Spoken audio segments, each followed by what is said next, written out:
Hello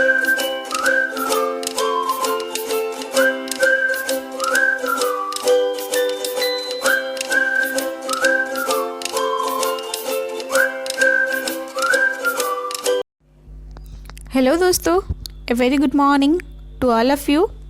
Here I am Dipjani Tripathi. I heartily welcome to all of you in Chem Pathshala. This one is the part 5 of solid state. Today our content is about the coordination number and the close packing structure. So first comes to coordination number. ये एक ऐसा number है जहाँ पे एक particular unit cell का एक particular lattice point में जो हमारा कंस्टिट्यूएंट पार्टिकल्स होता है, it may be atom, ion या फिर मॉलिक्यूल्स, वो कंस्टिट्यूएंट पार्टिकल्स का नाइबरिंग कितने ठो पार्टिकल्स उसको टच कर रहे, मतलब नियरेस्ट नाइबर्स पार्टिकल उसको कितने ठो टच कर रहे, उसको बोलते हैं हम लोग कोऑर्डिनेशन नंबर। तो coordination number of a simple cubic structure क्या होगा, चलो आइडेंटिफाई करते हैं। तो जैसे कि तुम लोगों को मालूम है, सिंपल क्यूबिक स्ट्रक्चर क्या है, एक ऐसा स्ट्रक्चर है जहाँ पे कि ओनली कर्नर में एटम होता है, फिर वो एटम का ओनली 1/8 पोर्शन वो क्यूबिक के अंदर होता है। ठीक है, तो इसलिए यहाँ पे मैं टोटल क्रिस्टल लैटिस का स्ट्रक्चर ली हूँ, ताकि जो भी कर्नर से अगर हम कोई होल एटम को पिक करेंगे तो वो कितने तो उसके आसपास नेबरिंग एटम को टच कर रहा है वो हम लोग आइडेंटिफाई कर सकते हैं। तो इसीलिए यहाँ पे देखो मैं एक क्रिस्टल लैटिस का स्ट्रक्चर ली हूँ और उसका एक small portion of cubic unit cell से मैं उसका एक कर्नर ऐसे पिक की हूँ जहाँ से कि उसका नेबरिंग एटम को हम लोग आइडेंटिफाई कर सकते हैं। तो इसलिए यहाँ पे मैं अगर सेंटर से एक कर्नर से ठीक है, एक क्यूबिक एक एक्चुअली ये एक यूनिट सेल का तो कर्नर होगा, लेकिन टोटल क्रिस्टल लैटिस का एक सेंटर ही होगा। तो अगर मैं यहाँ से ये एटम को पिक करूँगी तो यू कैन सी हियर ये अपने आसपास कितने तो एटम को टच कर रहे हैं। लेफ्ट साइड में देखो एक, राइट साइड में एक, ऐसे करके 2 कर रहे, फिर उसके फ्रंट में एक, बैक में एक करके 2 कर सकते, अप में और डाउन में, ऐसे करके वो टोटल 6 एटम को उसका नियरेस्ट नाइबर एटम को वो टच कर रहा है, जिसके वजह से उसका कोऑर्डिनेशन नंबर 6 है। ठीक है, in the similar way BCC structure क्या है, बीसीसी स्ट्रक्चर का पहले डेफिनेशन जानना है।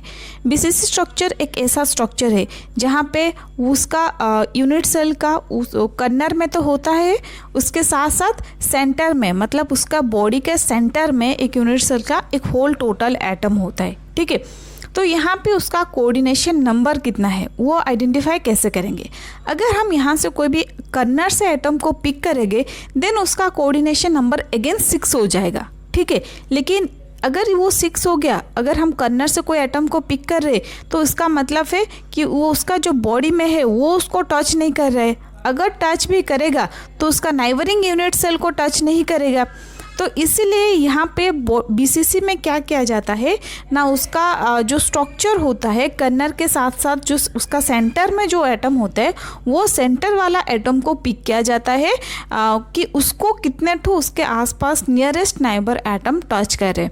तो जैसे कि तुम लोगों को मालूम है उसके नियरेस्ट नाइबर एटम 8 है, क्योंकि उसका 8 तो कर्नर है और हर कर्नर का एटम उसको टच कर रहा है, तो इसलिए इसका कोऑर्डिनेशन नंबर हो जाता है हमारा 6। नेक्स्ट अगर देखेंगे एफसीसी स्ट्रक्चर में, एफसीसी का मीनिंग क्या है कि face centre cubic structure. Again मैं बोल रही हूँ, अगर फेस सेंटर का डेफिनेशन तुमको मालूम नहीं है तो तुम कोऑर्डिनेशन नंबर भी कैलकुलेट नहीं कर सकते हो, तो इसीलिए पहले उसका डेफिनेशन जानना जरूरी है।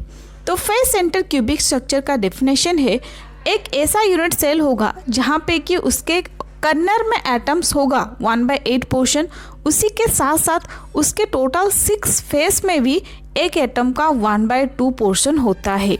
ठीक है, तो अगर हम कोई भी कर्नर से पिक करेंगे तो उसका कोऑर्डिनेशन नंबर वही 6 हो जाएगा as per the simple cubic structure. लेकिन ये तो फेस सेंटर क्यूबिक है, तो यहाँ पे हम लोग क्या करेंगे, उसके फेस में जो एटम है, एक एटम का 1/2 पोर्शन, वो एटम को अगर हम एज ए सेंटर एटम लेंगे और उसका कितने तो नियरेस्ट नाइबरिंग एटम है वो कैलकुलेट करेंगे तो वो हो जाएगा हमारा coordination number for the face centre cubic structure. तो इसीलिए यहाँ पे मैं वही सेम, ये है हमारा फेस सेंटर क्यूबिक स्ट्रक्चर है, यहाँ से मैं एक फेस से ली हूँ कि वो फेस कितने तो नियरेस्ट नाइबरिंग एटम को टच करे। तो जैसे कि तुम लोग यहाँ पे देख सकते हो, अगर इसको यहाँ पे देखो, इसको मैं एज ए फेस का एक सेंटर ली हूँ तो ये कितने तो एटम को टच करे, ये अपने ही सेल का 4 कर्नर को टच करे, तो इसका मतलब है 4 प्लस वो एक्सियल में देख सकते हो कि उसके जो बैक साइड वाला फेस है और उसका फ्रंट साइड वाला फेस ये दोनों को टच कर रहा है। उसी के साथ साथ वो अपने पास वाले एक फेस सेंटर क्यूबिक स्ट्रक्चर का उसको टच कर रहा है, उसी का भी वही फेस सेंटर स्ट्रक्चर का भी फ्रंट और बैक को टच कर रहा है। देख सकते हो यहाँ पे ये एक और ये एक, ठीक है। तो टोटल हो गया यहाँ पे 4 + 4। उसी के साथ साथ यू कैन सी हियर, ये अगर ऊपर वाला फेस या नीचे वाला फेस ये भी हो सकता है, ये ऊपर वाला फेस इसके नीचे वाला फेस, इसी के साथ साथ कितना हो गया 4 + 4 + 4, मतलब यहाँ पे टोटल कोऑर्डिनेशन नंबर आ रहा है। जैसे कि तुम लोगों को मालूम है एक एटम का साइज कैसा होता है, स्फीयर की जैसा होता है। अगर हम स्फीयर को लेकर डिफरेंट डायमेंशन में उसको अरेंज करेंगे तो वहाँ पे उसका कोऑर्डिनेशन नंबर क्या होगा, अभी उसी के बारे में हम लोग देखेंगे। तो फर्स्ट चलते हैं क्लोज पैकिंग इन 1 डायमेंशन, जहाँ पे हम लोग सारे स्फीयर को एक रो में ही अरेंज करेंगे बाय टचिंग ईच अदर, वो एक दूसरे को टच करना चाहिए। तो वहाँ पे अगर हम सेंटर से कोई भी एटम को पिक करेंगे, मतलब कोई भी स्फीयर को देखेंगे तो उसका टचिंग नाइबरिंग टचिंग एटम हमारा 2 होगा, क्योंकि एक लेफ्ट हैंड में होगा एक राइट हैंड में होगा, क्योंकि वो सारे 1 डायमेंशन में है, that means there will be only 1 axis. तो इसी के हिसाब से उसका कोऑर्डिनेशन नंबर क्या हो जाएगा 2 हो जाएगा। लेकिन अगर हम क्लोज पैकिंग इन 2 डायमेंशनल में देखेंगे तो वहाँ पे अरेंजमेंट ऑफ स्फीयर 2 टाइप के हो सकते। एक हो सकते हैं नीचे वाला जैसा अरेंज हुआ है, मतलब जो स्फीयर जैसा नीचे अरेंज हुआ है उसके अलाइन में अगर उसका सेकेंड रो वैसे ही सिमिलर वे में उसका अरेंज हुआ तो वो एक टाइप ऑफ स्ट्रक्चर होगा। अगर हमारा नीचे वाला स्फीयर जैसे अरेंज हुआ है उसके सेंटर में अगर हम सेकंड रो को अरेंज करेंगे, मतलब वहाँ पे अलाइन नहीं होगा, ठीक है, वहाँ पे क्या होगा ना 2 एटम के बीच में एक तीसरा एटम आएगा, ठीक है, उसके सेकंड रो में, तो उसका अरेंजमेंट कुछ अलग होगा।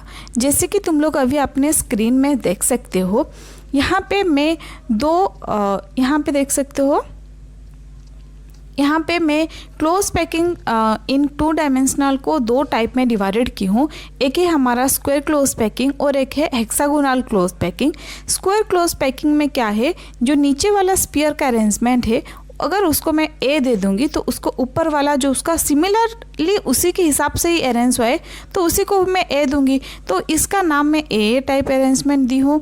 नेक्स्ट, इसका कोऑर्डिनेशन नंबर क्या होगा, तो यहाँ से कोई भी सेंटर से अगर मैं कोई भी एटम्स को पिक करूँगी, ठीक है, तो वो अपने नियरेस्ट कितने तो एटम को टच करे। फॉर एग्जांपल ये मेरा सेंटर एटम है तो वो अपने नियरेस्ट कितने तो एटम को टच कर रहा है, टोटल वो एटम को टच कर रहा है 4 एटम को। तो उसी के हिसाब से मैं इसको अभी नेमिंग की हूँ स्क्वायर क्लोज पैकिंग।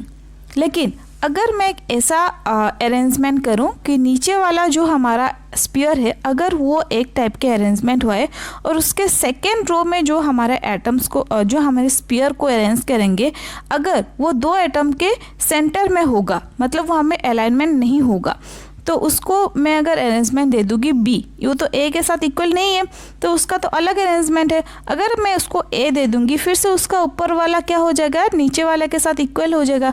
अभी मैं उसको ए दे दूंगी फिर से उसका ऊपर वाला बी के साथ इक्वल हो रहा है तो उसको बी दे दूंगी। तो दिस टाइप ऑफ अरेंजमेंट को हम लोग बोलते हैं ए बी टाइप अरेंजमेंट। अभी देखते हैं यहाँ पे इसका कोऑर्डिनेशन नंबर कितना है।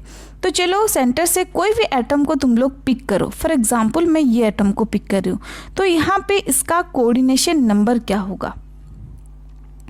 अगर हम लोग ये एटम को पिक करेंगे, ठीक है, तो यहाँ पे इसका कोऑर्डिनेशन नंबर क्या होगा, तो उसके ऊपर वाला, ठीक है। नेक्स्ट, टोटल वो एटम को टच कर रहा है 6। यहाँ पे शायद तुम लोगों को नहीं दिखाई दिया, तो यहाँ से मैं ड्रॉ कर लेती हूँ।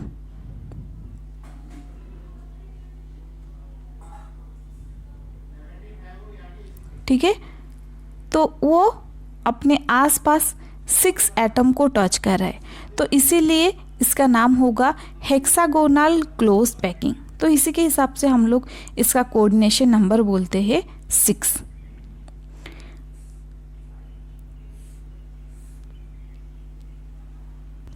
नेक्स्ट चलते हैं क्लोज पैकिंग इन 3 डायमेंशनल। तो यहाँ पे हम लोग 3 डायमेंशनल वाला स्पीयर को अरेंजमेंट करेंगे। तो फर्स्ट वन देखते हैं हेक्सागोनल क्लोज पैकिंग। तुम लोग अभी रिसेंटली पढ़े हो हेक्सागोनल क्लोज पैकिंग, लेकिन वहाँ पे 2 डायमेंशनल वाला था, जहाँ पे कि only A B type of arrangement था और वहाँ पे only X and Y only 2 axis था। लेकिन यहाँ पे क्या है, 3 डायमेंशनल है, मतलब यहाँ पे एक्स वाई जेड तीनों एक्सिस होगा। ठीक है, तो यहाँ पे तुम लोग देख सकते हो जो हमारा स्पीयर होगा, ठीक है, वो स्पीयर हो टोटल एटम की तरह वो अरेंज होगा। तो यहाँ पे तुम लोग देख सकते हो हेक्सागोनल क्लोज पैकिंग है। जो नीचे वाला स्पीयर है वो है, उसका अरेंजमेंट हमारा ए है। उसके ऊपर वाला जो है वो 3 फिर से वो 3 स्पीयर वो ए का जो लेयर है उसके ऊपर रह रहा है, तो वो बी है। उसके ऊपर अगेन वही सेम फर्स्ट लेयर वाला अरेंजमेंट हुआ है, तो उसी का नाम हम लोग फिर से ए दिए। फिर उसका ऊपर बी हुआ है, तो वही सेम है, तो उसी के हिसाब से हम इसको ए बी टाइप अरेंजमेंट बोलते हैं। लेकिन यहाँ पे जो कोऑर्डिनेशन नंबर होगा वो अलग होगा। ठीक है, तो यहाँ पे कोऑर्डिनेशन नंबर क्या है, कैसे आइडेंटिफाई करेंगे। कोई भी हम लोग सेंटर से उसको एटम को, कोई भी सेंट्रल एटम को अगर हम पिक करेंगे, वो कितने तो नियरेस्ट नाइबरिंग एटम को टच कर रहा है, तो यहाँ पे इसका कोऑर्डिनेशन नंबर है 12। तो कैसे हुआ है देखो,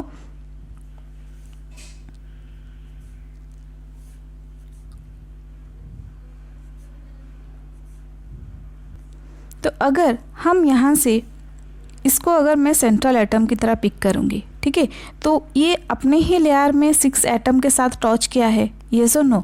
नेक्स्ट, यही सेम एटम का ऊपर का लेयर और नीचे का लेयर देख सकते हो, वो अगेन 3 और ऊपर भी में भी 3 एटम के साथ वो टच किया है। तो इसका मतलब है कि वो अपने एक्सिस में 6 प्लस अपर में 3 फिर से लोअर में 3, तो टोटल यहाँ पे कोऑर्डिनेशन नंबर हो जाएगा हमारा कितना, 12 हो जाएगा। जैसे कि तुम लोगों को मालूम है हमारा जो एफसीसी स्ट्रक्चर है उसी का भी कोऑर्डिनेशन नंबर 12 है, तो इसका मतलब है जो हेक्सागोनल क्लोज पैकिंग स्ट्रक्चर है उसी का भी 12 है। तो इसका मतलब है इन दोनों का पैकिंग एफिशिएंसी इन दोनों का एम्प्टी स्पेस भी वही सेम होगा। ठीक है, तो अगर कोई तुमके पूछे कि एफसीसी का कोऑर्डिनेशन नंबर क्या है, तो वही भी 12 होगा और हेक्सागोनल का भी 12 होगा। ओके, नेक्स्ट यहाँ पे देख सकते हो क्यूबिक क्लोज पैकिंग में, क्यूबिक क्लोज पैकिंग का अरेंजमेंट कुछ अलग है। यहाँ पे A B C type of arrangement है। दैट मीन्स जो सेंटर में जो फर्स्ट लेयर होगा उसका जो अरेंजमेंट होगा स्पीयर का, उसके सेकेंड वाला जो सेकेंड लेयर होगा उसका अरेंजमेंट अलग होगा। लेकिन वहाँ पे तुम लोग देख सकते हो वही 3 स्पीयर है, लेकिन जो सी है उस वहाँ पे भी वही 3 स्पीयर है, लेकिन उन दोनों में अरेंजमेंट क्या है, अलग है। यहाँ पे तुम लोग देख सकते हो जो हमारा बी का स्ट्रक्चर है वो ऐसा है, लेकिन जो सी का स्ट्रक्चर है देख सकते हो वहाँ पे स्पीयर का अरेंजमेंट ऐसा है। मतलब जो फर्स्ट वाला बी है वहाँ पे एटम ऐसा अरेंज होगा, जो सी वाला है वहाँ पे एटम पहले 2 उसके नीचे 1 होगा। तो ये दोनों का अरेंजमेंट अलग हो गया, तो इसीलिए इसको हम लोग नेमिंग किए हैं ए बी सी। फिर से आएगा हमारा ए बी सी। यहाँ पे अगर कोऑर्डिनेशन नंबर देखोगे वही 12 होगा। दैट मीन्स इसी का भी हमारा structure cubic close packing structure ये भी हमारा एफसीसी के साथ इक्वल है, एंड इसका पैकिंग एफिशिएंसी एंड इसका एम्प्टी स्पेस भी हमारा वही सेम होगा। ठीक है, लेकिन इसका arrangement of sphere in different layer क्या होगा, डिफरेंट होगा।